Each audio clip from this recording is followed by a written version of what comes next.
UNLV loses starting quarterback Anthony Colandria to the transfer portal. Now, there are rumors that Jackson Arnold, a former Auburn and Oklahoma player, is in line to be the next starting quarterback at UNLV. Also, there's tons of news around the staff, the transfer portal. Let's talk about it. This is the Let's Run podcast. Everybody, welcome to the show today. Grateful to have you. Grateful to have you be a part of the Let's Run podcast. While you are here, please do like this video and subscribe to the channel as we are going to hurtle towards 1,000 subscribers. Pretty excited to hit that benchmark. That's a big one for a lot of YouTubers, and I'm very confident that we will hit it very soon. Lots of Rebel news going on right now. Lots of college football news going on.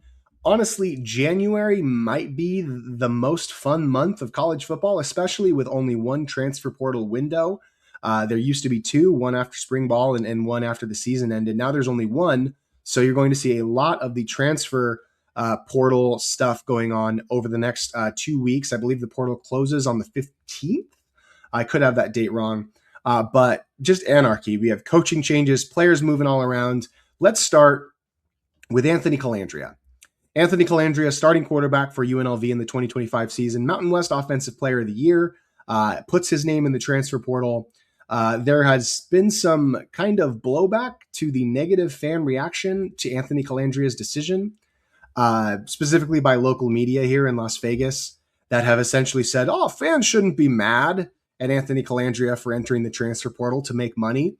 And I think that that's just a fundamental misunderstanding as to why UNLV fans were upset with Anthony Colandria for entering the transfer portal. The reason why people were mad at Anthony Colandria is because he said point blank, I'm not going anywhere. This is not about money. He said he was not going to enter the transfer portal. Now, I get it. Things can change. A flashy offer can come to you and you can be fully committed at that point in time that you're going to stay at UNLV and then change your mind later. But words have consequences. Words have realities to them when you say them. They don't get to go away. If you say you're going to do something and you do not do it, it is going to blow back on you. And so, UNLV fans were not upset with Anthony Colandria simply because he went to go make a lot more money at another school. Anthony Colandria at UNLV, we might have been able to get him to just under $1 million, maybe $800,000, $700,000. But Anthony Colandria is going to be looking at 3 or 4 times that probably in the transfer portal. Top quarterbacks in the market are making. Texas Tech just got Brandon Sorsby out of the transfer portal and reportedly are paying him $5+ million. So UNLV was not going to pay Anthony Colandria millions of dollars to be our starting quarterback, and so. I respect Anthony Colandria for going and getting his money. He's definitely not a professional quarterback. And so this is his chance to make money as a football player. And I cannot blame him at all for going out and chasing a bag and making as much money as he can with the exceptional talent that he does have as a football player. I'm not mad at him, and UNLV fans in general are not mad at him for leaving. They're mad at him for saying he was going to stay. And if you have a problem with people holding others accountable for their words, then I don't know what to tell you. If you say something and then you go against it, you're going to get criticism for it. Doesn't mean we have to burn Anthony Colandria jerseys, but I just wanted to clear that up because I saw some Las Vegas media essentially chiding UNLV fans for being upset with Anthony Colandria for transferring. And it's not because he transferred. It's because of what he said. And so where do we go from here? Anthony Colandria is out. Early on, UNLV was linked to very loosely to a couple of transfer portal targets.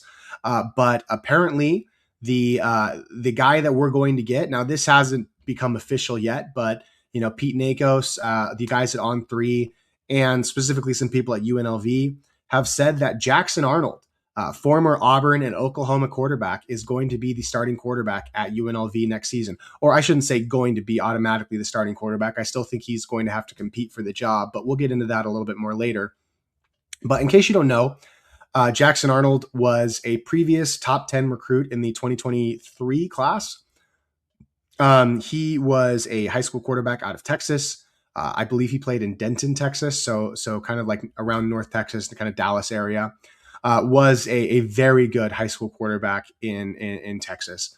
Had I believe, a senior season. He was like 15-1, impeccable record. Was as highly recruited as you can get out of the state of Texas, which, as you know, that's where football lives.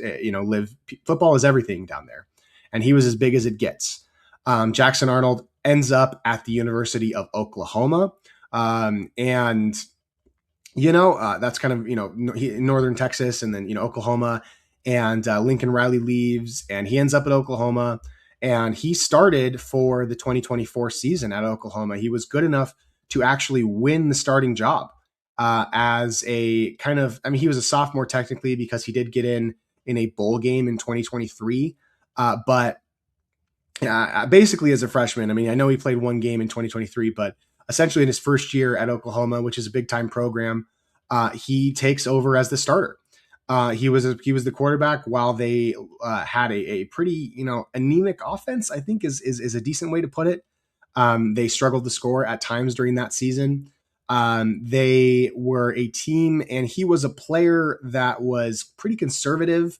I feel when I look at his stats.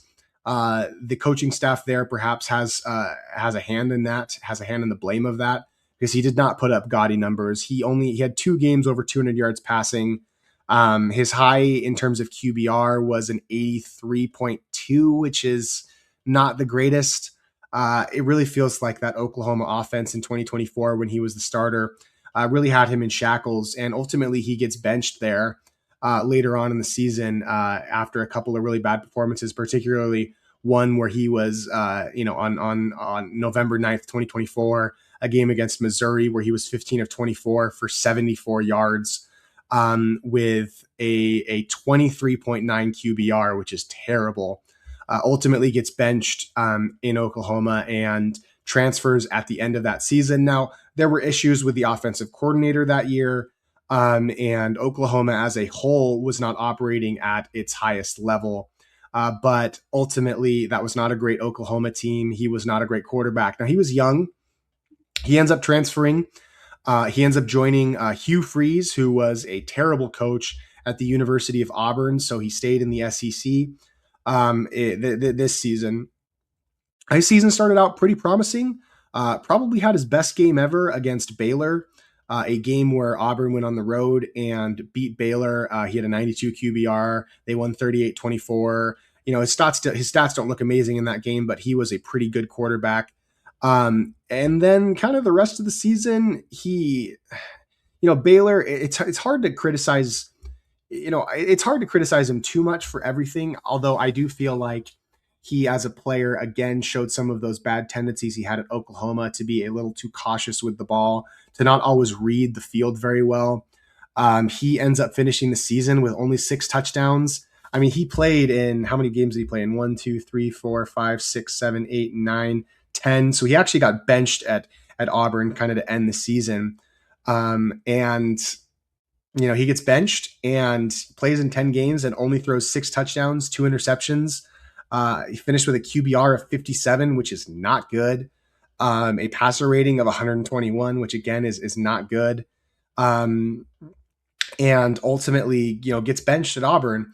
Now, Auburn, again, had fired their coach, had struggled immensely. Well, not immensely, but, Hugh Freeze was on borrowed time at Auburn, and Jackson Arnold was kind of seen as a Hail Mary. And Hugh Freeze has publicly said that Jackson Arnold was kind of his guy, and that he was disappointed with Jackson Arnold's play, and that was part of the reason why he ended up getting fired at the end of the season. I don't know. That kind of seems like a bailout answer to me, But just for frame of reference, Anthony Colandria for UNLV finished the season at UNLV with a 60 almost a 70 QBR, which was 38th in the country, and 138 passer rating, which, if you compare that to Jackson Arnold, now obviously I don't expect Jackson Arnold to be as good as Anthony Colandria, but he finished with 57, not good, and with a QBR of 121, which is really quite bad.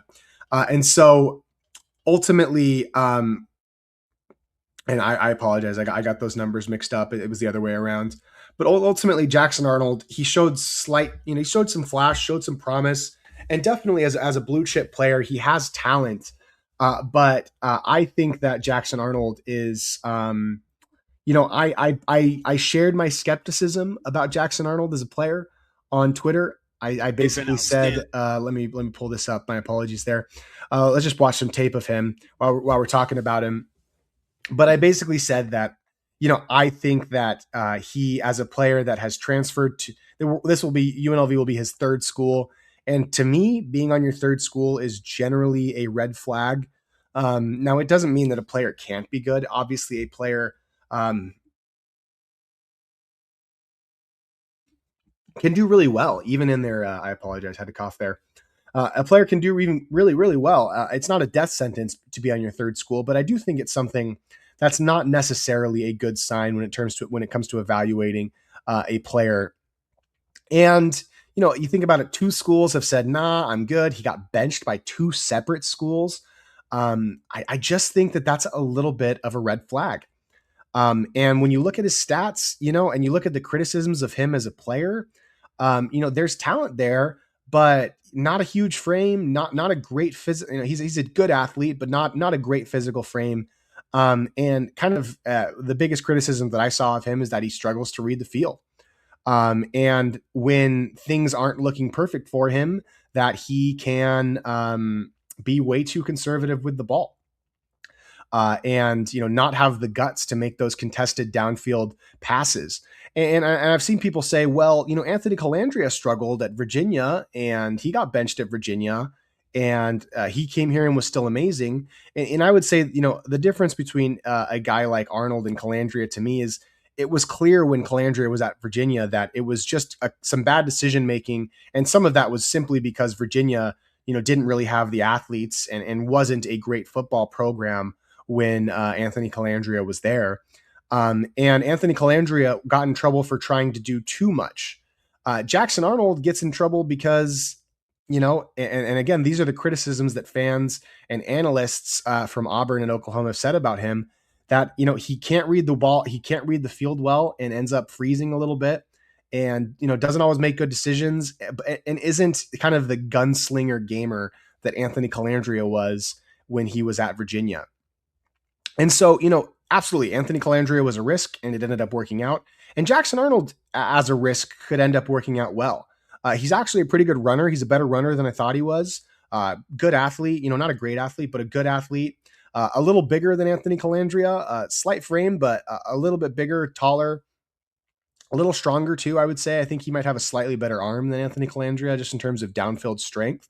But the deep ball has been a big criticism of Arnold throughout his career, his inability to throw it. And look, some people will say that, well, he was playing against all these crazy schools and these crazy athletes, and so he was playing in the SEC. Now he's going to play in the Mountain West. He's going to do so much better.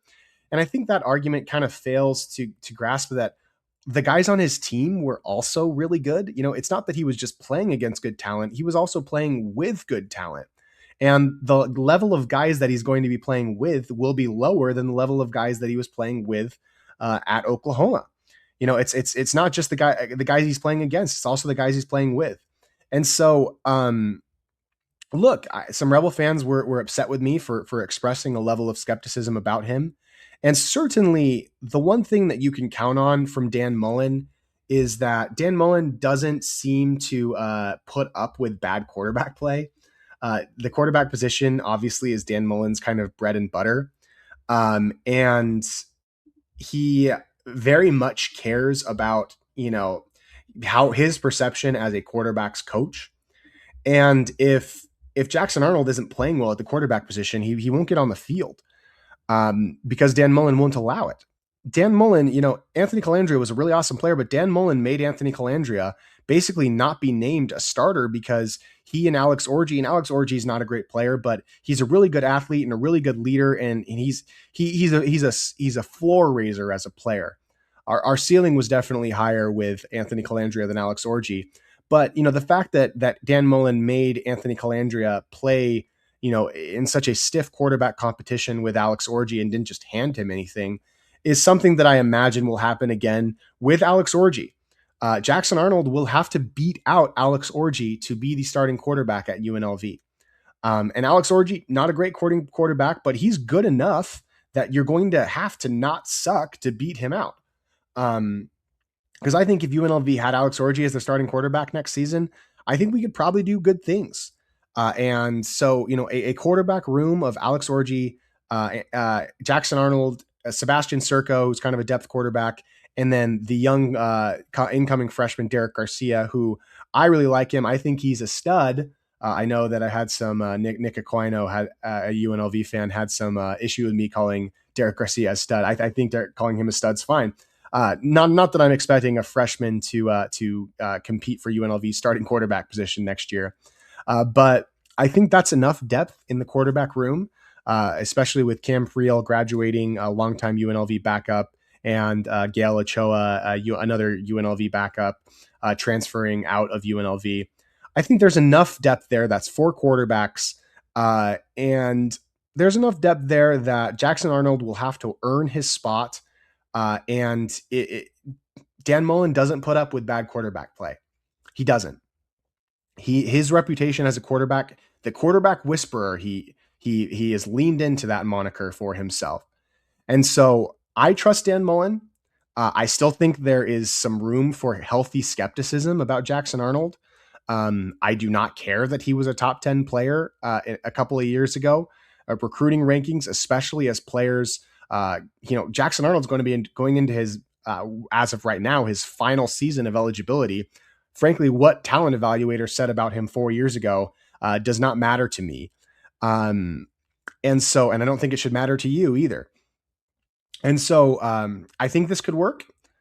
He has talent, and Dan Mullen has done very well with quarterbacks. Kyle Trask played in the NFL. Dak Prescott, Tim Tebow. You look at the guys that Dan Mullen has coached, and if he thinks that he can get a lot out of Jackson Arnold, because I think there are a lot of good names in the transfer portal in the quarterback position, then I will trust him. However, I do think it's still okay to share a healthy level of skepticism about who Jackson Arnold is as a player and what he can accomplish. And so, good player. I think he's a good player. I don't think he's a bad player. And if Dan Mullen trusts him to be our quarterback, then I will buy in, but I'm not going to be excited because he used to be a 5-star recruit. I'm not going to be excited because he played in the SEC. Those things don't matter to me. The only reason why I would trust Jackson Arnold to be our starting quarterback is because Dan Mullen selected him to be our starting quarterback, and because Dan Mullen didn't have to. There's also a connection between Jackson Arnold and UNLV's chief of staff, kind of like their operating manager, Lee Davis, who is doing a good job by all accounts. And I guess we'll see with him. As for the staff, UNLV, it looks like we have to deal with Paul Gunther another year. UNLV removed the interim tag on Paul Gunther. Now, UNLV's defense was one of the worst defenses in all of college football last season. Paul Gunther was thrown in halfway through the offseason, did not recruit any of the players on his defense. I don't know how he's going to be recruited. I don't know how good he is at recruiting. He's never been a recruiter before. But Paul Gunther is going to remain as our defensive coordinator. On the bright side, UNLV brought back our previous defensive coordinator the last 2 seasons under Barry Odom, Mike Scherer, who was Barry Odom's defensive coordinator at Purdue this season. Purdue was not very good this year. A lot of that's just to do with the fact that Purdue football is Purdue football. But he was kind of let go. There was kind of they called it a mutual parting of ways. He was basically fired at Purdue.